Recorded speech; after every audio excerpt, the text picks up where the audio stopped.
กำลังจะไปวัดขุนสมุทรจีนนะครับเราจะไปทำบุญนะครับถวายสังฆทานปีนี้ยังไม่ได้ทำบุญเลยนะครับก็ขี่เรือไปก่อนหลังจากนั่งรถมา45 นาทีใช่45 กิโล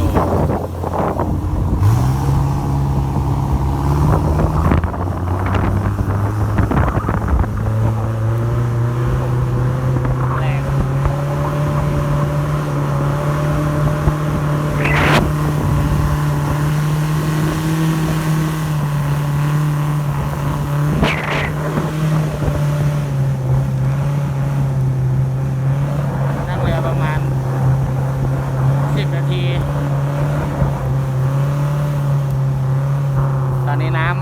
ำเริ่มขึ้นแล้วตอนเช้าแห้งกว่านี้อีกวันนี้เป็นวันเสาร์ที่14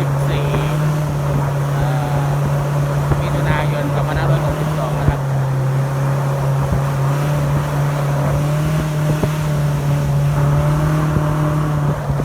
ทางเข้าไปวัดก็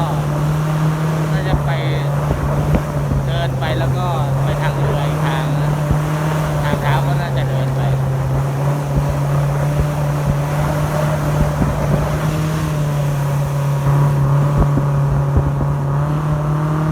ยังไม่ถึงนะครับยังอีกไกล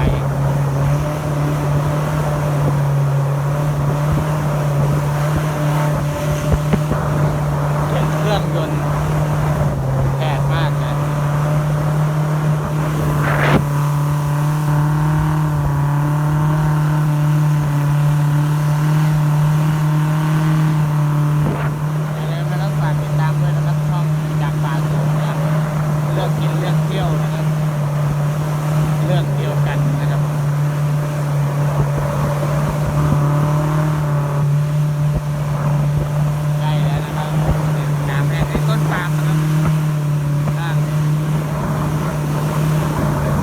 น้ำขึ้นก็จะมองไม่เห็นบนต้นเลยนะครับน้ำลงเราจะมองเห็น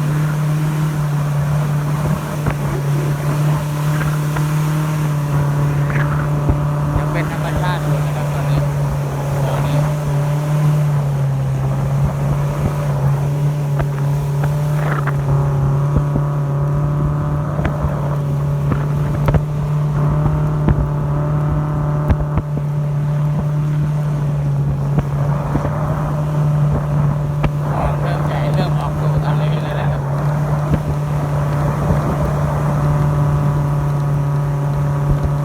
วัดขุนสมุทรจีนนี่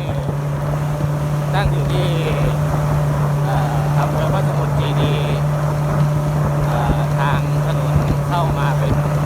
บ้านสาขานะครับวัดขุนสมุทรจีนเมื่อก่อนมีถนนเข้าไปถึงนะครับตอนหลังมาน้ำก็ทำให้ทะเล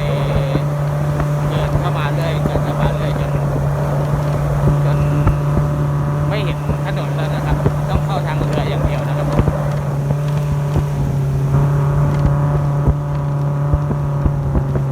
พอลงจากเรือแล้วเราก็จะต้องนั่งรถ3 ล้อทางวัดเข้าไปนะค่าโดยสารนี่คนละ20 บาทส่วนค่าเรือเนี่ย120 บาทนะฮะคนเดียวจะเสีย100ถ้า2 คนจะ120 บาทถ้ามาหลายๆคนก็แชร์กันนะครับคนละ20 บาทนี่เลนเรือเขาก็จะเป็นอย่างนี้นะครับถ้าเป็นรถยนต์จะชิดซ้ายถ้าเรือจะชิดขวานะครับที่แรกผมไม่ทราบก็ผมมาทราบ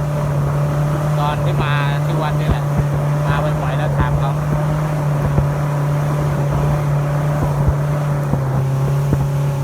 ใครที่อยากจะมาทำบุญก็ซื้อสิ่งของมาบริจาคก็เชิญได้นะครับที่วัดขุนสมุทรจีนจะถึงแล้วครับ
เรือก็บอกนี้จะสลับกัน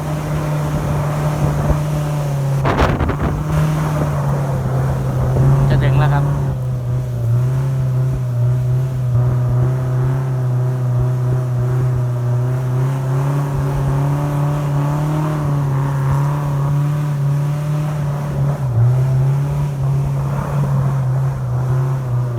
ตรงข้างหน้านี่แหละ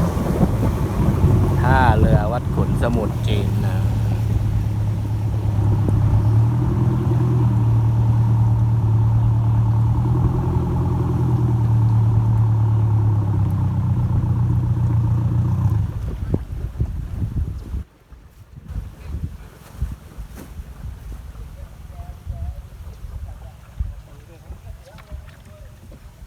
เดี๋ยวต้องพักก่อนนะครับ